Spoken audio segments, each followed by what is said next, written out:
Welcome to Flute 360, where we believe that you are the primary instrument and your flute is an extension of what's within. In this podcast, we connect the dots between mind, body, spirit, and music to help you thrive both personally and professionally. When you're in alignment with yourself, your flute playing and career will soar. If you love what you hear today, please share the episode with a friend.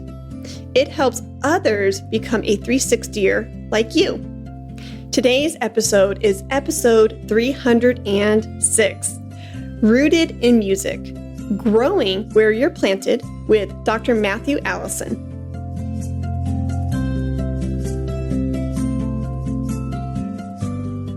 Hey, Flute 360er. If you're looking for budget-friendly, on-the-go learning, Tier 1 of the Flute 360 Accelerator Program is for you. For just $37 a month, you get access to over 30 videos where you can watch masterclasses and masterminds at your own pace. See how other flutists are thriving and apply these same tips and strategies to your unique path. It's your one-stop resource for personal, artistic, and professional growth, all from the comfort of wherever you are. Ready to take the next step? Join today. Hey there, Flute 360 listener. Welcome back to another podcast episode, and I cannot thank you enough for tuning in. And today we are going to have a fantastic conversation with my new friend, Dr. Matthew Allison. And I actually literally bumped into him at the NFA exhibitor hall this past summer. And I was like, oh my gosh, that's Dr. Matthew. I can't wait to actually meet him in person. Because Matt, you are so active online and I've seen your playing and I've seen your picture. I'm like, I feel like I know you. But then when I actually got to see you and talk with you, I geeked out a little bit. So thank you so much for being here. Well, thank you for having me. I'm happy to be on your show with you. And it was a great opportunity to literally bump into you at the exhibit hall also. Yeah. And I was standing there with my husband and we geeked out to just the fact that I'm from Illinois and you're living in Illinois in the cornfields. And we got chatting about possible upcoming podcast episodes with you. And I said something along the lines of, oh, perfect. I love your pivoting story. I love your career trajectory and what you've done with yourself and with your career. And we're going to have to label the episode something like Flutist in a Cornfield or Cornfield Stories or something fun like that. Well, it's easy to get lost in the corn, so hopefully people will find us. Yeah. Well, you're in good company because I'm originally from Chicago, but my best friend, Afton, is actually near that St. Louis area. And so during the summer and the winter months when I was a little girl, I would literally take a train from Chicago down to Effingham, Illinois, and then they would pick me up and drive from Effingham 45 minutes to a small town. I don't know if you know it, called Ramsey, Illinois. I've heard of Ramsey. Have you? I think I've heard of it, yeah. So the small town folk tend to go to each other's fairs and stuff like that. So yeah, she was really big into 4-H and things like that. Mm-hmm. Cool. Well, enough about cornfields in Illinois. I want you to share your backstory and a little bit about yourself so that way the listener can get to know you that much better. Great. Thank you. Well, I think in some ways my backstory is actually significant to why I do what I do. So I grew up in this area in Southern Illinois, which is largely farming and some mining and a lot of small town mentality going on around here. And I had to look for some opportunities for music as it became interest and passion for mine. And sometimes I had to do a good amount of traveling to get opportunities to study or to be inspired by the musicians, which is part of why I think what we're doing virtually is so important now. For my own practice flute site, I developed that because I wanted to have more accessible and equitable learning materials for students who lived in a cornfield or who lived in a mining community and didn't have a professional flute teacher nearby, because that's kind of how I grew up. I had to hop in the car and drive 45 minutes or an hour to get a flute lesson kind of a thing. And fortunately, I had parents who did support that. And but I know it was a reach and a struggle. And then staying kind of in that Midwest mindset, I went to college in Louisville, Kentucky, where I studied with Kathy Carr and Don Gottlieb, and did my master's and doctorate at University of Kansas. So 4 hours one way and 4 hours the other way. And but my first job was actually in Pennsylvania, so I was closer to Philadelphia and got a little bit of a different opportunity to work with some great musicians from larger cities and who had different experiences and different backgrounds than me, and really opened my mind and opened my eyes and my ears to different types of music and the ways that musicians can come together in that way. The music is what brings us together, isn't it? Yeah, it's so community based, 1000%. I love how this is something that I notice among my guests and my listeners, and I love how stories are weaved together in that you grew up as a beginner flutist, intermediate flutist in a cornfield away from the big city, and you made it a point. You were very intentional to say, I'm going to go drive 45, 60 minutes to receive lessons, to receive some sort of musical experience for myself. Fast forward 20, 30 years. I don't know how old you are. You look fantastic. But 20, 30 years, you literally are saying, hey, because of my experience as a young man, I know that there are other people in rural areas who possibly don't have the opportunities that city folks do. And look at where you are as a teacher and as a mentor, how your past has programmed you in a certain way. And now you feel called and passionate about serving those who don't have access to such musical opportunities. Well, and since you're from Illinois also, you might remember like Illinois All-State Band and Orchestra, which is a big thing around here. And I played in the honor orchestra the 2 years that I was able to, and I was the only person in the flute section in either of the orchestras that wasn't from Chicago or Chicago suburb, both of the years that I went. And there's part of me that was really proud that I made it up there, but there was part of me that was like, I don't understand, like, these people are so good and they've worked with so many great teachers, and I've had amazing teachers too, but like I was inspired by those Chicago students, but also intimidated by them. And I didn't always know if I was fitting in. And so, yeah, I want to make sure that flute players, regardless of where they are geographically, can have some information, can have some resources, can have a community where they can know that they're going to fit in, especially because every now and again we do get together with folks from other parts of the country or other parts of the state. And then we'll know that we have that common language, and it really is a great family. Oh, wonderful. Thank you for sharing that viewpoint too, of going and being inspired, but also maybe intimidated by the Chicagoland flutists when you did IMEA. When you said IMEA, it was such a blast from the past. I was like, oh my gosh, I haven't thought about IMEA. I mean, I hope my students get into TMEA and things like that, but to hear IMEA, it's like, oh my gosh, all the memories came back. So thank you for that. Yeah. Yeah. I also don't know how old you are. I wonder if we were ever there at the same time. So I was there in, I guess, 2000 and 99 were the 2 years that I was at that event. So 2009? 2000 and 1999 would have been the 2 years that I went. Oh, 1990. I heard, I was like, we're not there just yet. I heard 2099. And I was like, whoa. Yeah. So 1999 and 2000. Yeah. I was a little bit, I'm a few years younger than you then. So I was there more, I think, 2001 through 2003. But we're pretty much this. Yeah. Oh, we missed each other by like 2 years. And look, 30 years later, we get to actually. Yeah. And you also look great. Oh, thank you.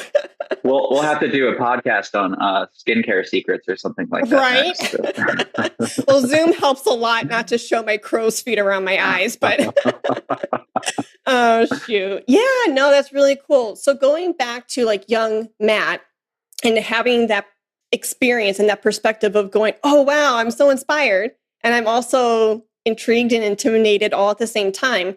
Do you find you can coach those students who are going through this right now in 2024?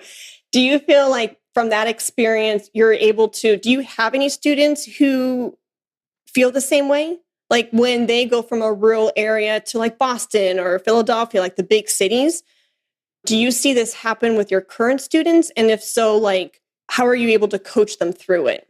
Yeah, I do have quite a few high school and middle school students. That age group isn't my main focus necessarily. Adult amateur is more, but I still carry quite a lot of those students. And there's a couple of things that need to be shifted. For me, it was a huge, humbling ego check because I was, without question, the best flute player in the cornfield at the time, right? And then I get to Chicago, I'm like, oh wow, these people are as good or better than I am. I need to work harder. So it's, as a teacher, it's kind of hard to navigate a conversation with students who are at the top of their band that consists of 40 people, right? And their first share in that band, and letting them know that, like, yes, what you are is an amazing human being, and your talent level is great, and your attitude is amazing. And still, we need to do some work if you want to be competitive in some of those larger cities. And on the professional side of that, there's also some checks where, like, do you want to be a small fish in a big pond, or do you want to be a big fish in a little pond, or something between? So when I have students that I know are preparing for things like All State, and I do every year have students that are getting ready to go to that larger event, I try to encourage them to do more listening, so that way they understand that they can be amazing flutists, and there are going to be some amazing flutists who might be a little further along in their technical journey or musical journey or whatever it might be, and not to let that just intimidate them, but to talk about being inspired by your peers. And I know that I spent a lot of time as a youth listening to CDs or records of famous flute players and use that as an inspiration. But what I didn't do at the time was listen to other people around my age. And now with YouTube and social media, students are much more able to listen to people who are around their own age and can use that as a tool to find maybe a little motivation to get to that next level of proficiency or connection of, like, oh man, you must be working so hard to be that good at that really hard etude, as a 17-year-old or whatever it might be. So now that we're so connected, I don't think it's as much of a shock for small town folk to visit the big cities as far as, like, hearing the level of performance aptitude, because we're able to experience samples of it in advance when we choose to. Sometimes we don't want to listen to those other players. And sometimes I'll come across students who don't want to have their ego checked or be a little bit humbled or remember that it's all a process, and wherever you are is good, but, like, there's always going to be some room for growth too. Oh, wonderful. That's a good reminder too. I mean, we are way more connected now in 2024 than we were in the 90s. That's a good point. And, it kind of reminds me of a student. She's a senior now, and she will be leaving the nest very soon to go off to the Air Force. And I remember 2 years ago, she was heavily debating on being a music major and making music her full-time career. And I thought, okay, I'm getting into that mentorship teacher mode of going, internally, I'm thinking, yes, I'm going to be encouraging. Yes, we're going to do this. But I also want to, at the same time, show her the reality of what your career is going to look like. And without skipping a beat, she was already 2 steps ahead of me. She goes, I know here in small town Forney, Texas, east of Dallas, I am doing really well. I'm at the top of the top band, and I'm first chair, and I'm crushing it at competitions and etc. But I do know where other seniors and where other undergraduate collegiate flute players are in bigger areas, Dallas, Fort Worth, Chicago, and I know I don't compare to them just yet. So what do I have to do to match that if I want to be excellent through my collegiate music years and really be strategic and smart about this path that I want for myself? And I was blown away, like literally a sophomore in high school. That's about 13, 14, 15, somewhere around there. For them to understand that on their own, I was really proud of her just to have that awareness. That shows a lot of maturity. And I'm sure that you as a teacher was part of that maturity. So thank you for leading her in that way. I noticed that in my students. One thing that I've realized a little bit more recently, so as an adult in my 40s, I'm a good flute player. I'm a really good flute player. When I compare myself to the people in the orchestras, though, like, I'm not in a full-time professional top-tier orchestra, obviously. Yep. Mm-hmm. And I'm not going to be. I don't have practice drive. I don't have that determination right now. But one of the things that I realized was I don't need to, in order to have a fulfilling and successful career, I don't always have to compare myself to the person who is better in that way. We can carve out our own careers a little bit, Here I'm closer to the city now. I'm only half an hour from the city instead of an hour. But, as a flute teacher in this area, I can be the bigger fish in the little pond. And that feels good because then without working too hard, I can have the house and have the stability and stuff like that. Whereas if I were still trying to compete for those positions in the larger cities, which I did when I was younger, I might be burnt out, or I might be frustrated, or I might not even be working in music because trying to pay my bills to afford rent in that city. So that's the other part of the coin, I guess, of talking about, because, we're not supposed to compare ourselves to other people, but in our profession, that's how we get work, is by that comparison. But we get to also compare, what about that do I want? And so I wanted to play flute all day, every day. And I knew I wasn't going to do that as much in a bigger city where I might have to be working another job or something like that, or just always in the grind. And so deciding that I can carve out my own part of the industry in a different place than expected.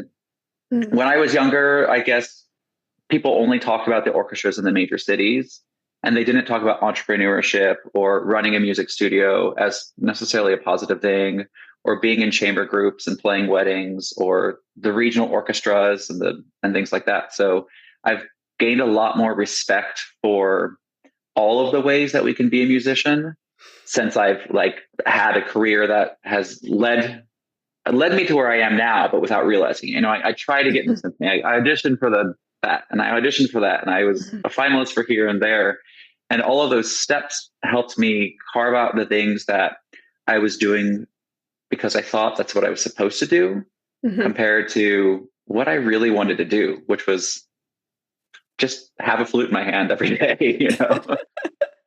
No, I love that mindset and mentality. I totally agree. At some point after, and I'm going to ask a question in this, so it sounds long-winded, but I swear I'm going to get to the point. After my DMA, I was doing the things that I thought I was supposed to do with this degree. I thought I had to apply an audition to these institutions, groups, etc.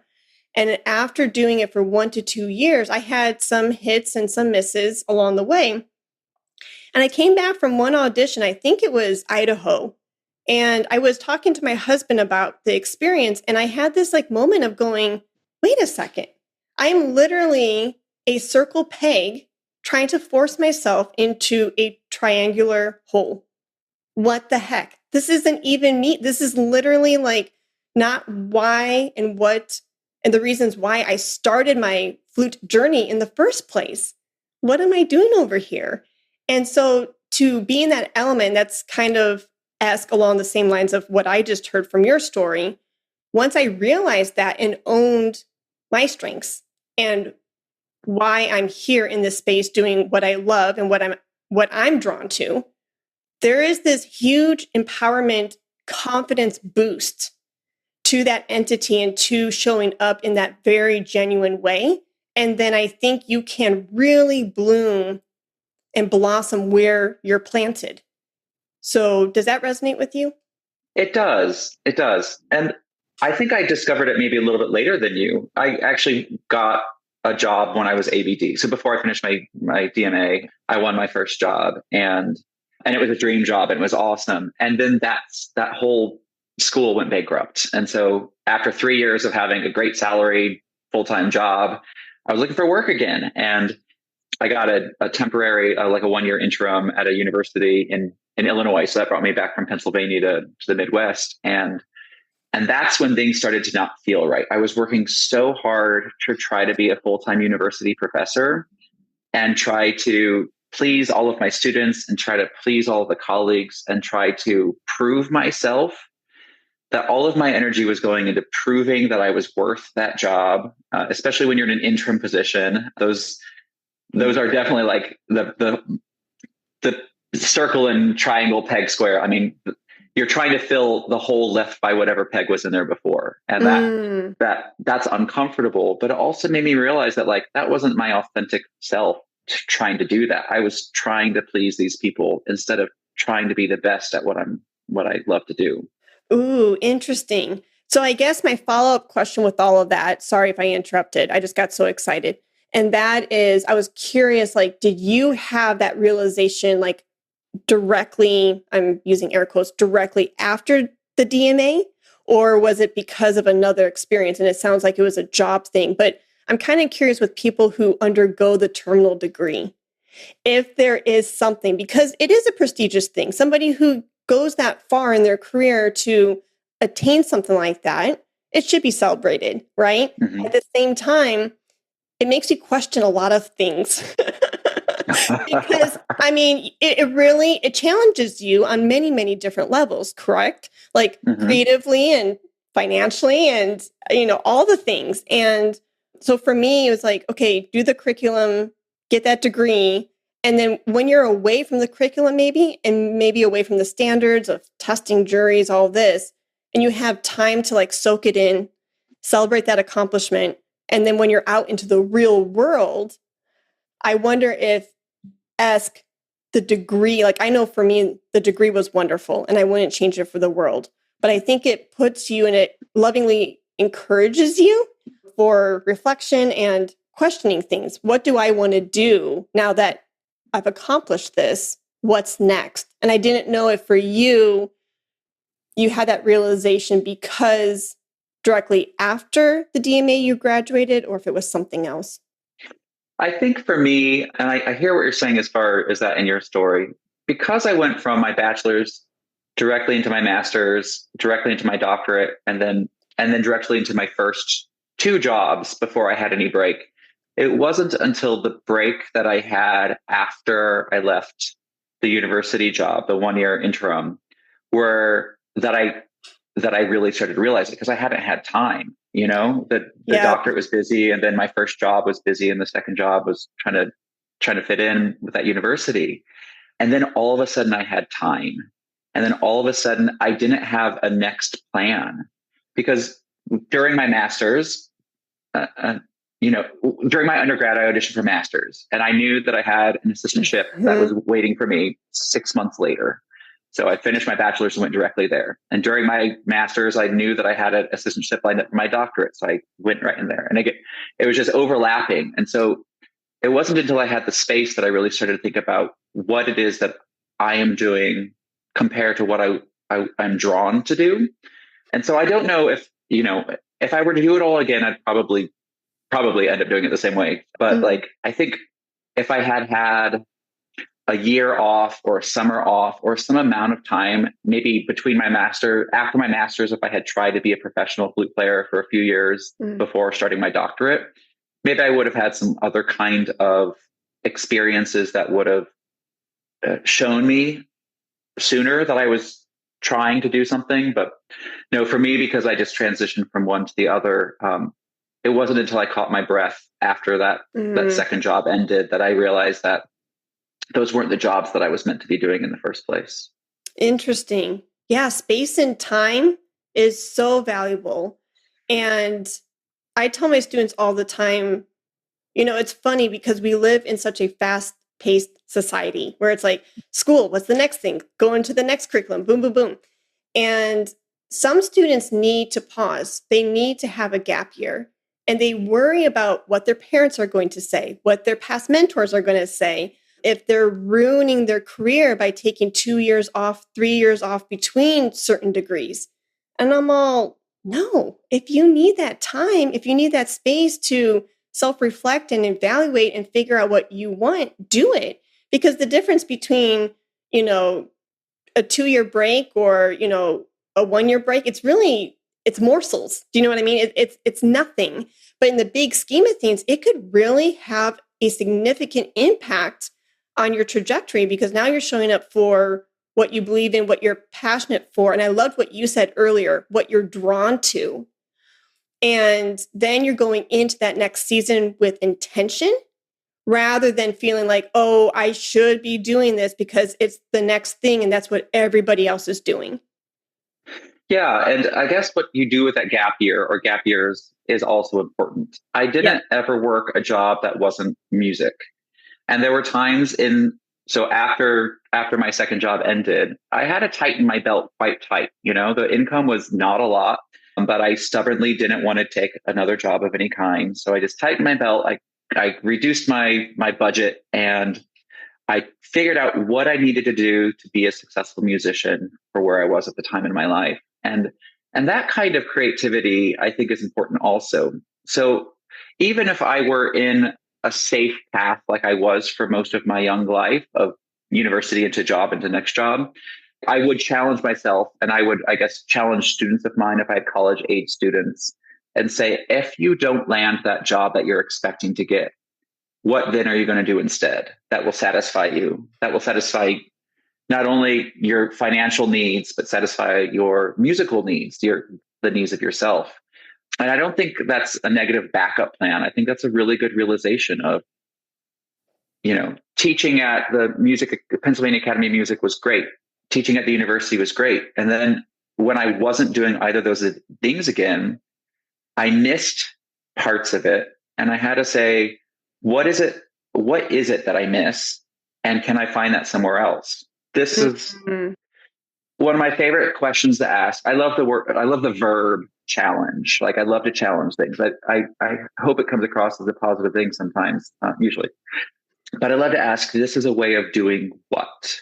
And so when I was teaching full time, this is a way of doing what? It's a way of connecting with other people. It's a way of inspiring another generation, or it's a way of inspiring people to be continuous lifelong learners. And the lifelong learning, that's something I got into in grad school. I lectured for the lifelong learning organization. So it was, I was there as a little 22-year-old teaching a bunch of, 65-year-old lifelong learners. And I was like, that's really cool that people just want to keep learning. And I realized I want to keep learning. So networks like this is great because we continue to learn from each other, as you were saying before, but it also gives me the way of doing what is connecting with other people through the things that I am interested in and Mhm. find passion from. Oh, fantastic. Yeah.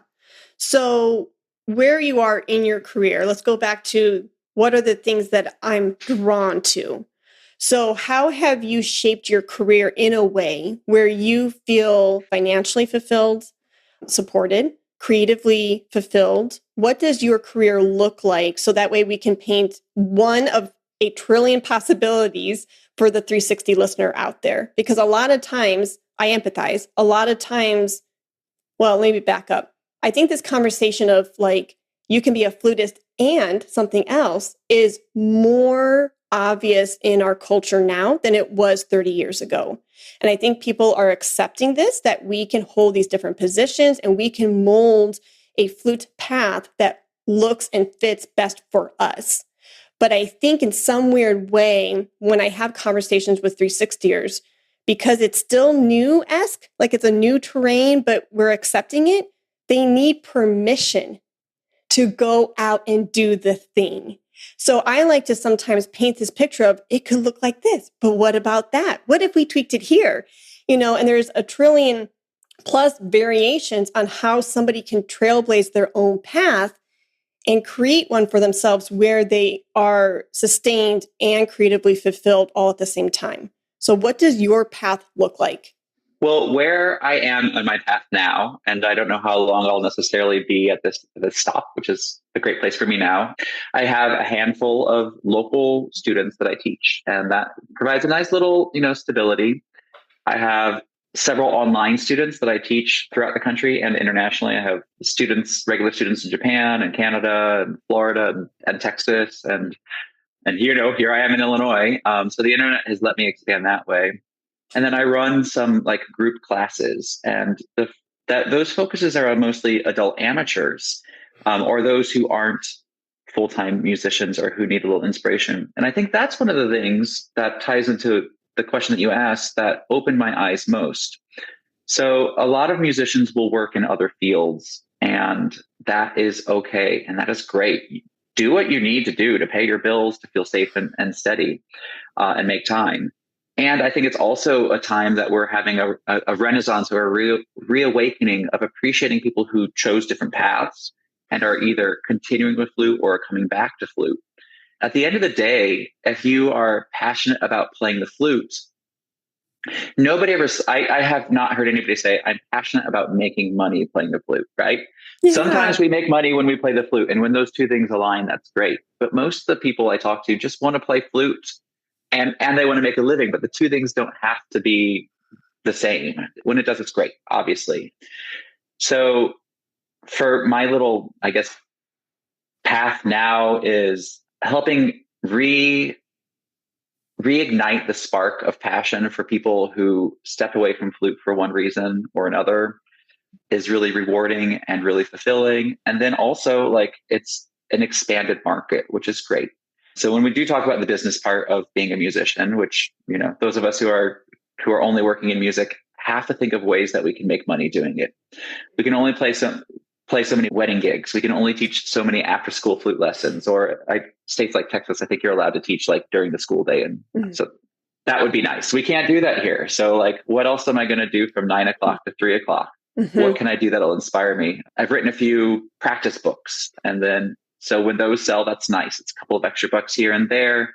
When somebody picks up my scale book and stuff, or one of those other resources that I've made, I work with other companies and try to help them succeed in their message through my own values. So like, I am an artist for Tomasi Flutes, and that is some extra income that comes in by doing work for them. It gives a little bit more stability, but it all fits within my value system of wanting to share my love of flute with kids and adults continuing. And more recently doing this ambassador program with a larger company like Flute World. Like, they are supporting these international master classes that I'm leading.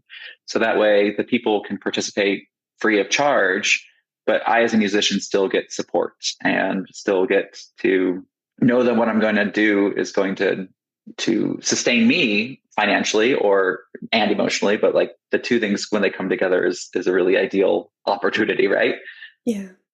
That's wonderful. Yeah. And you bring up a good point. You know, if you have that 9 to 5 where you are able to pay the bills and be financially sustained, and it supports your creativity, it supports your music making, more power to you. Do it. Mm-hmm. Do you know what I mean? And I love that. I love that conversation. So because you're teaching locally and nationally, internationally, remotely, what is one thing that you're noticing a lot? I know we are only a few months into the fall semester. Is there something specifically that you're noticing across the board, from your young ones to your adult enthusiasts, nationally or internationally? Like, perhaps your students are really showing like they're having a hard time with performance anxiety. Or I think you said something in the Facebook Messenger about patterns in practice, or the could versus the should. Is there something that you're noticing universally among your students in your studio that you're saying kind of ask on repeat this year? Thank you for asking that question. I am trying to, as a teacher and mentor, do what I can to avoid seeing that on repeat. Okay. So one of the observations I've had in myself and in a lot of my adult students is holding on to habits that were formed when we were younger. It might be posture. It might be doing a unnecessary lick lip before you play, or some kind of movement, or whatever it might be. And so with my students, one of the first things that I ask them at all ages is, hey, you know, are you aware that, like, watch in the mirror, tell me what you see. Are you aware that you're doing this? How is that helping you? And that's really helped kind of my students at all stages are continuously thinking about what patterns they are using and which of them are serving and which of them aren't necessary. So with my adult students, I'll oftentimes say like, hey, you're rolling in and tightening up at your high F sharp. And I know probably when you were 13, somebody yelled at you that your F sharp was sharp, and you've held on to that. That is like a habit that you're like believed to be true. Like, what would happen if we let go of that?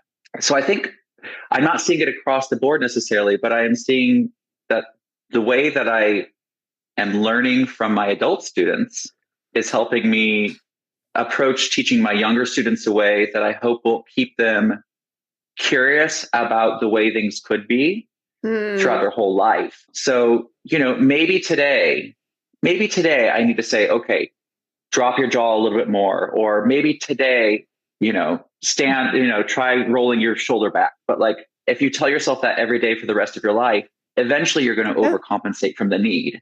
Very so true. Instead of like saying this is the way it should be, like what could it be today? And is the truth that you told yourself yesterday still applying to the reality that you're living in right now? So I think, I don't know, the large age gap is really helping inspire me to take what I'm learning as a teacher of adults and change the way that I'm working with young kids, and then taking the curiosity and playfulness of those young kids and reminding adults, hey, just have some fun sometimes too, But although I think when you said could and should, yes, that is actually something I think a lot of people want. Many of the young students want to be told how to do it. And I think many of the older students also want to be told how to do it. Okay. So, instead of seeking one specific answer, I like to look for ways of being curious, to discover many ways that we can have success in creating music or creating our own musical identity. Mm-hmm. Yeah, I love that. And I love how you're kind of cross-pollinating and saying like, what am I learning from my little ones and how can I apply that to my adult enthusiasts and vice versa? I tend to do that a lot too. And I have more adult amateurs this year than ever before. And teaching my adult enthusiasts is such a blessing because I'm almost 40. So to teach a 75-year-old lady in England, I get a huge, dose of life lessons every Thursday. Because she's so lovely and so wise. And it's nice to see somebody further on in life. Do you know what I mean? And I soak up so much from her, and hopefully she soaks up just as much from me. But I think to have that balance of like little 8-year-old children all the way up to 78 years old and everything in between, it helps me as a teacher and as a person feel very well balanced.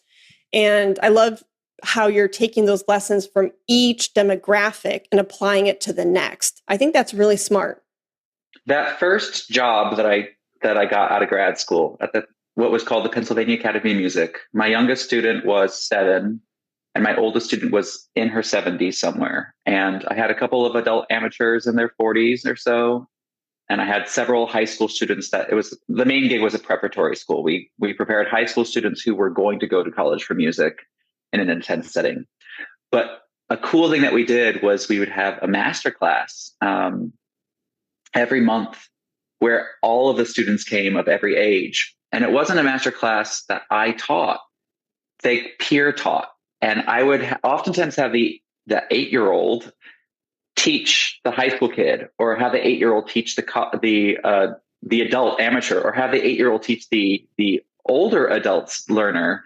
And having the confidence to say something is one thing, but then just the way that an 8-year-old will say something to an adult was just also inspiring and awakening. The words that she would use, it would make sense, but she'd be like, I think right here it just needs to be more like galloping on a pony, and then I was like, yeah, that's exactly what needs to happen.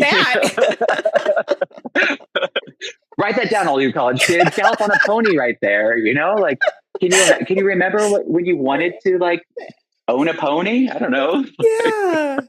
Oh, that is fantastic. Yeah. And it kind of is jogging my memory too of just seeing, and maybe this is why it works too. And just having that peer focused teaching little ones to older ones, etc. Right after one of my high school students, he's a young male, is an adult enthusiast who comes to the house, and she's probably like 55 years old. And because she just wants anything and everything to do with flute, she came back to the flute after a 20-year gap. So she's a sponge, and she's like, I want to play with Heidi. I want to play with Heidi on piano. I want to play with, this high school student. And so her lesson will gap over a little bit in his, just at that intersection of both of their lessons being back to back. They'll take out 10 minutes to sight read some duets or play duets that they have prepared the week before. And sometimes in the very early stages of this new session, I would help with, bringing them in, tuning, things like that, because it was all very new to both of them. At some point, this adult student got more comfortable and she's like, yeah, Heidi, like, I love you, but can you just like go in the house somewhere and like let, him and I geek out over flute and play? I'm like, yeah, go for it. And I'm on the other side of the house listening in, and the way she was able to connect with him and treat him like a younger brother or a buddy or a friend, he just really warmed up to her in that way. And so I think it's really amazing where, how they say it's a community effort to raise a child. I think these different roles that this child has, a mother sitting in the foyer waiting for the lesson to be done, the teacher being kicked out, to the bedroom, his new flute friend playing duets with him, his father, his siblings. We all play such an important role in the development of said child. And the way we approach, the way we communicate, the way we experience that relationship is going to be so profoundly different from one person to the next. And so for her to kind of take the reins and say, I got this. I want to have fun with him. I want to be curious with him. I want to do these things with him where it's just us, and it was kind of freeing just to go, yeah, do it. Go for it. So all that's to say is, I think it was so tremendously beneficial for him to have that interaction with somebody outside of my flute mentorship, because maybe he hears something different or experiences something different. You said one of my favorite words, which was connection. And my mantra right now is seek connection, not perfection. I actually have it written, just that sentence, seek connection, not perfection, on a piece of paper that's in my flute case. When I open my flute case, I see the piece of paper and I make myself say it out loud every time I put the flute together. And part of that is for me, like, I think sometimes musicians, we can think, especially when you're still at the stage when you're trying to get more work and like working, that kind of thing, to seek the perfection, and it just takes the joy away. Musicians have so much burnout. So remembering to seek the connection over the perfection is great, but also the community aspect of it. So many students are teacher pleasers, and I don't want to listen to a student do what they think I want them to do. I want to listen to a student create, be involved, be connected with their music, be connected with their audience through the music, be connected with me through their music. And when you take the teacher out of the equation, when you just have the two students next to each other, then I think there's a little bit of the teacher pleasing that goes away, and they're able to tap into that source of connection more quickly. Ooh, interesting. That makes sense. So that is one of the, I guess, the walls or the barriers that I really want to remove as a teacher, is then trying to teacher please. And don't get me wrong, I still like to maintain a role, like the role of teacher versus like, I'm not trying to be this 16-year-old best buddy or anything like that. My adults call me Matthew. My kids call me Dr. Allison. So I'm not quite on a first name basis with them, but the overall intent of a lesson isn't to do it the way that I think it should be done. The overall goal of the lesson is to help them find something that they trust to be what they think should be done. And I, of course, we'll give them suggestions of directions for that trust, but ultimately it's within them. And so when you have students who are playing together, I think it's kind of allowing them to tap into that source of their own inner trust a little bit too, where, wow, what a beautiful opportunity that you've provided them to connect through the music that they've been developing on their own together. Yeah, fantastic. How else do you help your students with that connectiveness? Like really bringing the story of the music to life. I think we kind of talked in Facebook Messenger pre-recording about, yes, rhythmic integrity, note accuracy, things like that, but getting the music off the page, having them trust themselves and their abilities to say what they want to say through the instrument, Do you have them practice different variations or different interpretations of said phrase, etc.? Yeah, sometimes I'll have my students take just a simple phrase, whether it be part of the repertoire or be something like maybe we'll just write out a little improvised melody. And I can approach it with them in a few different ways. But sometimes I'll be like, okay, let's play it. Let's think of a few different characters. Let's play it like you are an 85-year-old grandmother sitting on the rocker reminiscing about her life as a child, or you're a 13-year-old angry at the world. You don't get your parents don't get you, nobody gets you, like how would that sound? And so we will try on a few different character roles as if we're actors. Or for me, more honestly, I think I was probably meant to be a writer more than a flute player sometimes, where I'll write a story and I'll write it in the music. Yep. Or a poem to go along with the music. Or sometimes if I'm playing a melody that I find interesting, I'll actually literally write like a libretto to go along with it. Like a lot of the music that I play, I'm singing words in my head with it that give it new meaning. And I think that's actually one of the things that got me some more attention and recognition several years ago, like with the Etude of the Week group on Facebook. Yeah. Which has thousands of members. I used to write a poem for every etude that I recorded, or like a short story.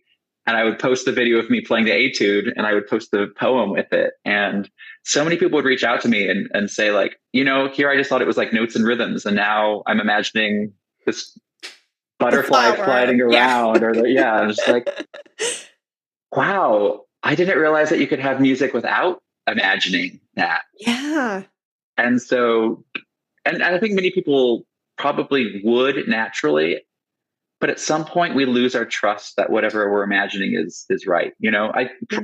And for those of us who've gone through music school, it may have been like, this is the story of that piece and why the composer wrote it. And it must be played this way. And here's the tradition behind it. And so we begin to lose our own trust in what stories could be.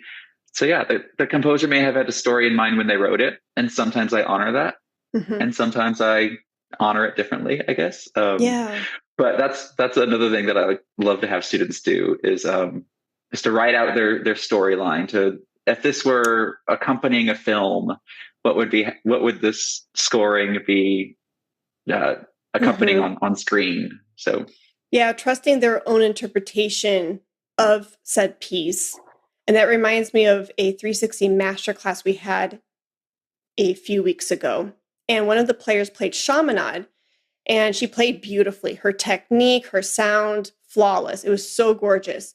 And I asked her what she was thinking in a particular section because it sounded like she kind of was distant and then she came back. And I said, what was going on in your mind during that time? And she goes, or how do you interpret this piece? And she goes, well, I won't say the famous flutist name, but she's like, there's this famous flutist on YouTube and she talked about her interpretation and she basically boiled it down to, I see it as a love story. And I'm like, great. I'm so happy for said flutist. But how does it sit with you? Like, how do you connect with it? Are you convinced that it is a love story? She goes, no, not really. I'm like, okay, well, how do you hear it? She's like, I see it as this. And she just laid out her description. I'm like, go with that, girl. like hearing somebody's interpretation, I think, on the onset as you're learning a piece for the first time and you need to kind of like get a handle of it and you need somewhere to start is a good starting point, right? Like saying, okay, this is what Dr. Matthew says or, Dr. Jeannie says, but then at some point get off the page and trust your own instincts and your own interpretation of what you want to say, because that's when it's going to, this, but that's when it's going to pop off the page. And that's when listeners will really be drawn into your performance because now they hear Katie, Joe, Billy, etc. Yeah, it's connecting you with the music and then connecting the music with the audience. And it's just that line of connection. But you've got to have the you in it somewhere. We're not just a machine.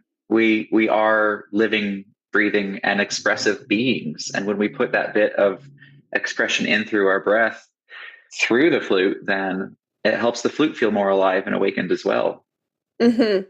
Perfect. I love it. So I could sit here and chat with you all day long, Matthew, but I want to respect your time. So is there anything that you want to leave the listener with?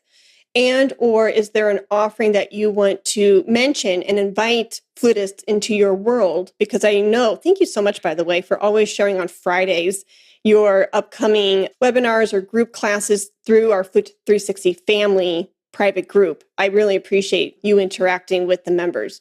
So anyways, that was long-winded, but 2 questions. 1, is there something you want to leave the listeners with? And 2, is there an upcoming event that you would like to invite them to? Well, I know that your listeners are already on the path of discovering trust in themselves. And so I really want to say thank you for all of the inspiring things that you're already doing. But I would like to plug, especially for adults, the Solo of the Month group on Facebook for the next 5 months is focusing on the National Flute Association Adult Amateur Competition Repertoire. And if any of your listeners are adults and they are competing, I highly recommend that they join our group. And if they're adults and they're not competing, but they want a community to practice, that's cool. The second Saturday of every month from October through February, we're doing an open masterclass based on the repertoire that will be used for those competitions. So it's great repertoire, and it'll be consistent ways of getting to perform virtually for others and get some feedback and encouragement along the way. And it's just another resource that we have to come together and connect as a community. Oh, wonderfully said. And thank you so much for creating an opportunity for said flutists. That's really, really inspiring. And thank you for doing that. And all ages are welcome. So if you've got a middle school person who's working on the John Sieris Hungarian Serenade also, which is what we're doing in October, that, with the parent permission or whatever, that middle school student would be more than welcome to also participate and join. But most people who are involved are adults, teachers, amateurs, some professional performers. It's a really great community. Oh, fantastic. Do people find this group via your website? They can find it via the website, which is practiceflute.com. Practice Flute was established 2018, trying to get resources more accessible. So everything on Practice Flute is either free or I think the most expensive book is $10 or something like that. It's accessible materials, but Solo of the Month can be found linked through that or just on Facebook. Solo of the Month will pop up pretty quickly if you just type that into the search. Okay, wonderful. Well, I will definitely plug those links in the show notes below. So feel free, if you feel drawn to this, feel free to click those links. And Matthew is a fantastic teacher, very warm and creative, and I just love his energy. So you would get a lot of benefit from joining that group and immersing yourself into that opportunity. But thank you so much, Matthew, for your time, energy, and talents. I really appreciate you carving out time for us. Well, I appreciate you inviting me on your show, and thank you for all that you are doing as well. Oh, thank you. Have a good day, and we will chat very soon. All right, likewise. I hope you loved this episode of Flute 360. If you did, please share it with a fellow flutist. It helps grow our amazing community of 360ers. And don't forget, on 10/26, we've got a special live session to help you with your Baroque repertoire and career. Can't make it? No worries. You can watch the replay whenever you're ready. Plus, you'll have access to over 30 videos covering everything from career tips to performance anxiety and more. Remember, I believe in you and your flute journey. You've got this. Let's talk about flute.